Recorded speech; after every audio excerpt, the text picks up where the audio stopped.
தென்காசி மாவட்டத்தில் உள்ள 12 ஊராட்சிகளை தூத்துக்குடி மாவட்டத்துடன் இணைத்து அரசாணை வெளியிடப்பட்டிருக்கிறது. இதுகுறித்த கூடுதல் விவரங்களோடு இணைகிறார் எமது செய்தியாளர் ரங்கசாமி. வணக்கம் ரங்கசாமி, உங்களிடம் இருக்கும் தகவல்களை சொல்லுங்க. வணக்கம். கோவில்பட்டி அருகே உள்ள இளையர்சந்தில் உள்ள 12 ஊராட்சிகள் தூத்துக்குடி மாவட்டத்தில் இருந்த போதிலும் ஊரக வளர்ச்சித்துறை, தொடக்க கல்வி, மின்சாரம் ஆகிய 3 துறைகள் மட்டும் தென்காசி மாவட்டத்தில் இருந்து வந்தன.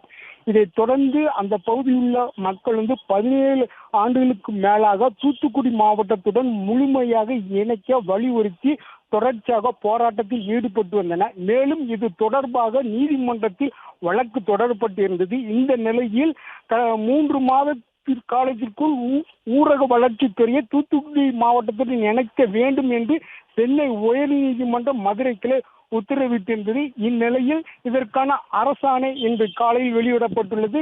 இதனால் அந்த பகுதியில் உள்ள 12 ஊராட்சி பொதுமக்கள் மிகுந்த சந்தோஷத்தில் உள்ளனர்.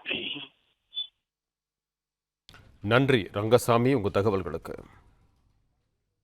பிளே ஸ்டோர் மற்றும் ஆப் ஸ்டோரில் இருந்து பாலிமர் செயலியை QR கோடு மூலம் பதிவிறக்கம் செய்யுங்கள். செய்திகளை உடனுக்குடன் பெறுங்கள்.